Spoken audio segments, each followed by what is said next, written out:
Sevgili dostlar, hepinizi Çırağan Sarayı'ndan sevgiyle selamlıyoruz.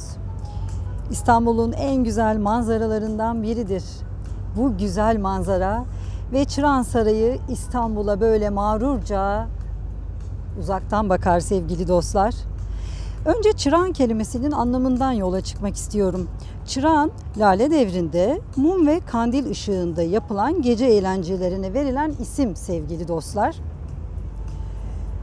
Bu sarayın bulunduğu yer eğlencelerin yapıldığı bir yermiş aslında ve işte bu eğlencelerin yapıldığı yer Çırağan Sarayı olarak inşa edilmiş. Bu sebeple de buraya eğlencenin adından yola çıkılarak Çırağan denmiş sevgili dostlar.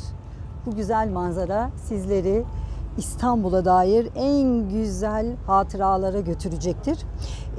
Farsça ışık anlamına gelir çera kelimesi ve Çırağan ismi de buradan türemiştir sevgili dostlar. Muhteşem bir manzara değil mi? Beşiktaş ile Ortaköy arasında bu güzel saray, Lale Devri'nin sadrazamı damat İbrahim Paşa ve eşi Fatıma Sultan tarafından yaptırılmış. Sarayın yapıldığı yerde daha önceleri Kazancıoğlu bahçesi varmış sevgili dostlar ve burası da saray efrasının sakinlerinin kullandığı önemli bir bahçeymiş. Sarayın yapıldığı yerde daha önceleri olan bu bahçe ve hemen yanında bir de Mevlevihane varmış sevgili dostlar. Fakat saray yapılacağı zaman bu Mevlevihanenin yanındaki tekkede, derviş tekkesi de yıkılıyor. İşte bu saray inşa ediliyor.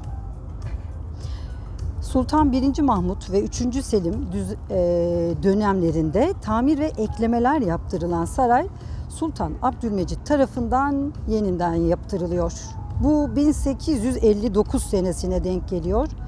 Sarayın yeniden inşası Sultan Abdülaziz Han devrinde gerçekleştiriliyor. Oldukça gürültülü bir gün çünkü Çırağan Sarayı'nda her akşam bir etkinlik var sevgili dostlar. İşte bu sebeple Çırağan Sarayı bugün de gürültülü ve müzikli. Boğaz'a nazır olan bu saray 750 metre uzunluğunda ve beyaz mermerden yapılmış sevgili dostlar. Sarayın planı Dolmabahçe Sarayı'nda kullanılan taktikle yapılmış aslında. Balyan ailesine ait İstanbul'daki önemli yapıların çoğunda olduğu gibi sarayın mimari planını Nikos Balyan yapıyor ve çocuklarına sarayı yaptırmak için emir veriyor. 1986'dan sonra sarayın otel olması kararlaştırılıyor sevgili dostlar. Ve işte o tarihten sonra yapılan çalışmalarda 1990 yılından sonra da Çırağan Sarayı artık bir otel olarak hizmet vermeye başlıyor. Evet sevgili dostlar, Sultan Abdülaziz önemli bir çalışma yaptırmak istiyor ve mimari açıdan diğer saraylardan farklı olmasını istiyor ve bu yüzden Balyan ailesini İspanya'daki Elhamra Sarayı ve diğer benzeri sarayları incelemeye gönderiyor. Ve inşaatının tamamlanmasından sonra da 1874 senesinde saraya taşınıyor Abdülaziz. Fakat bir süre sonra sarayın neminden rahatsız oluyor ve Dolmabahçe Sarayı'na geri dönüyor. Burada yaşayan birçok insan bu saraydan huzursuzlukla ayrılıyor, birçok padişah. İşte bunun sebebi de burada bulunan derviş tekkesinin sarayın inşaatı için yıkılmış olması olarak gösteriliyor sevgili dostlar. Aslında gelen padişahlara pek de huzur getirmemiş bu saray. Tarihi araştırdığınızda burada birçok ayaklanma, karşılık bulamasa da birçok sorun çıktığını biliyoruz. Çok güzel bir manzara, Boğaziçi karşımızda, çok güzel, çok eşsiz sevgili dostlar. Çırağan Sarayı'nın hemen yanında Feriye Sarayı yer alır. Şimdi bir otel olarak kullanılan Atikpaşa Sahil Sarayı vardır. Kabataş Erkek Lisesi olarak kullanılan bir yalı ve Galatasaray Üniversitesi olarak kullanılan bir de yapı bulunur. Onlar da sarayın çalışanlarının ve saraya yakın olanların konakladıkları yerler olarak inşa edilmiştir. Hanedanın diğer üyeleri de saraya yakın bu yerlerde yaşarlar sevgili dostlar. Sarayın güvenliğini ise şu anda Feriye Lokantası olarak kullanılan 19. yüzyıldan kalma Feriye yani Tabya karakolu sağlarmış sevgili dostlar. Mermerden yapılmış bu güzel inşayı da birlikte seyredelim.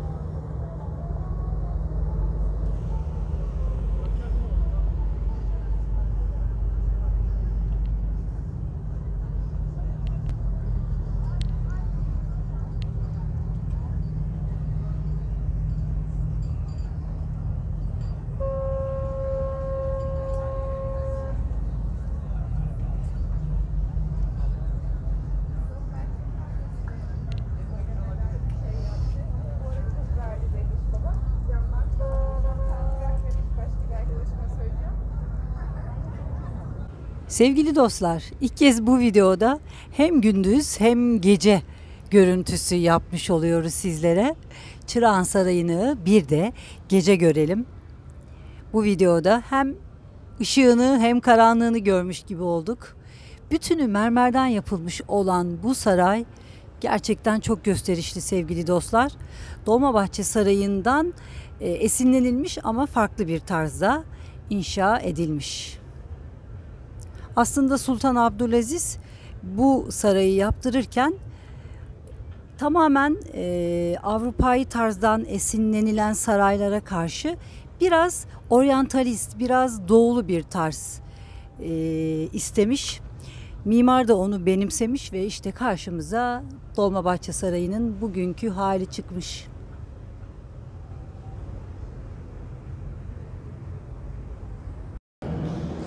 Sevgili dostlar, şimdi sarayın içine girdik.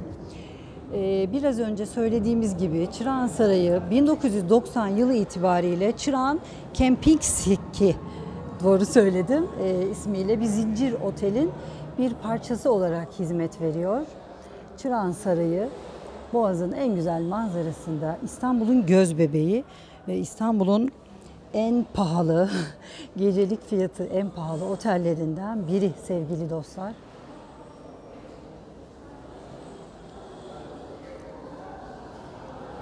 Düğünler, organizasyonlar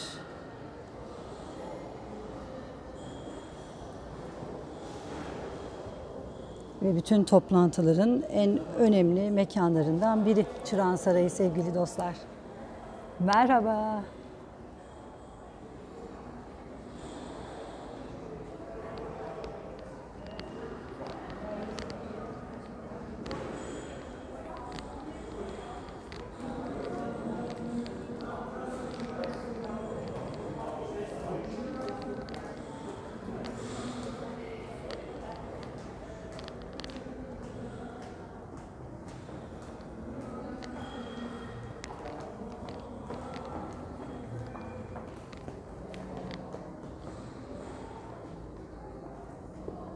Ve her videoda çare sağlık. Evet sevgili dostlar, sizleri Çırağan Sarayı'ndan sevgiyle selamlıyoruz. İstanbul'un bu önemli duraklarından birini sizlerle gezdik. Nice güzel keşiflere sevgili dostlar.